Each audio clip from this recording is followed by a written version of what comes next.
parang hindi na magiging maganda. Why? Kasi, sinasabihan ka lang kasi maling na yung nararanasan mo kayo, na kahirapan, paghihirap, nagkukulang ka, ini-invalidate yung naririnig mo. So, ang labas, kapag naghihirap ka, meron mali sa'yo. Parang gano'n. No? Meron mali. Which is, hindi sinasabi ng Bible. Bakit?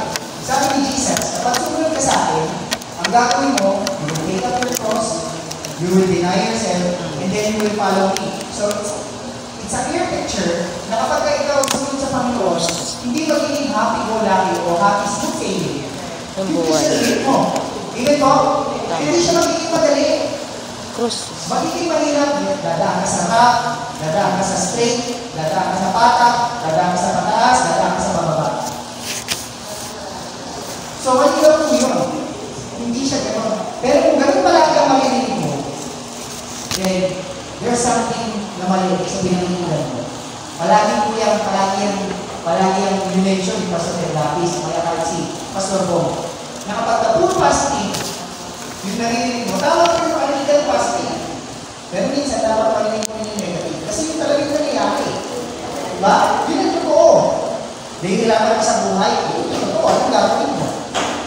Nahihirapan ka naman talaga sa buhay. Diba? Dinigilay mo yung isang bagay na totoo. So, doon na siya nagiging pangit. No? And then, sabi po dito, no? When your objective in life becomes to earn much money as possible. Kapag yun yung naging objective mo, gusto ko maraming pera. Gusto kong yumaman. Mayaman ka na. Gusto mo bang yumaman? Tanda po natin, sabi ni Jeremiah, yung heart daw ng tao, it is very deceitful. Bakit? Kasi nagbabago siya from time to time. Noong una, ang sabi ng heart mo, gusto ko ng 1,000. Bless ka ng Lord, nagbigay ng 1,000 sa'yo. Nung nakuha mo yung 1,000, sinabi mo sa isip mo, gusto ko na 2,000 na. Hindi natatapos ko hanggang binigyan ka ng 2,000, gusto mo 5,000 na. Binigyan ka 5,000, gusto mo 10,000 na. Tumataas, hindi natatapos yung gusto mo. Sabi ng isang former preacher, no? Hindi ko alam kung si A. Tozer o si Billy Graham, nagsabi niya, yung gusto daw ng tao is endless. Hindi siya nauubos. Kahit bigyan mo pa siya, lahat ng kasaganahan sa mundo, hindi siya matatapos. Hindi siya matatapos. So, bilisan po natin. Sabi po dito, when you think that you provide your own needs instead of God providing for them. Kapag ka naniniwala ka, na yung nakukuha mo ngayon, galing sa iyo at hindi galing sa iyo. Pangatlo, what are the proper attitudes I should develop toward physical possession? Number 1, first and foremost, dapat maging kontento ka. You must be content. Amen? Dapat kontento ka. No? Sabi nito, no? Be content with what you have. Understand to be content is not grudgingly resign yourself to accept your state, but to rest satisfied in God's provision. Realize that whatever you have been given is a blessing. Pangalawa, realize that there are many things which are more important than money, or money cannot buy. Wisdom, righteousness, righteous life, a good night's sleep, God's word, good wealth, quietness, and peace. So those things, hindi yun nabibili ng pera.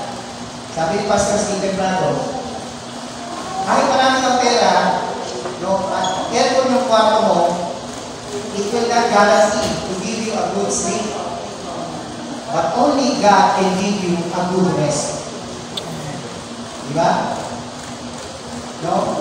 Hindi rin ibig sabihin na marami kang pera at nakakapunta kayo kung saan-saan is that you have a good relationship. No? It cannot buy a good relationship. Only God can give you yung magandang relationship sa family. Amen? Then, sabi ko po dito, no?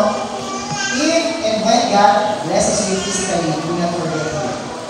Realize that if God takes all your wealth away, it should not affect your relationship with you.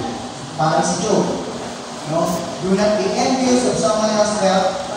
Stay away from get rich quick schemes. Yung mga gustong mabilis yumaman. And finally, realize that our culture, through the media and advertising, has a tremendous negative influence on you. Guard yourself. Bantayan daw po natin yung sarili natin. No? Isang bagay na dapat po natin gawin. Remember, kapag tayo po ay gano'n na umaharap sa social media. So, ang bottom line po, no? Hindi ayaw ng Panginoon ng marami ng pera. Gusto ng Lord na meron kang pera. Ang gusto lang i-check sa'yo ng Lord is yung attitude mo kapag kahawak mo na. What's your heart? Will you give what is due to God kapag kahawak mo na? O hindi mo na ibibigay? Diba? So, everyone, mga kapatid, nawa maging paalala ito sa atin that yung possession na meron tayo dito, sabi nga, hindi naman natin siya madadala sa kapila. No? Maaaring binibigay ng Lord ngayon to test your heart. So, maging paalala ito sa atin, reminder that God is always looking doon sa ating puso kaysa doon sa kaya natin ibigay. Amen? Amen. Tayo po natin tumayo.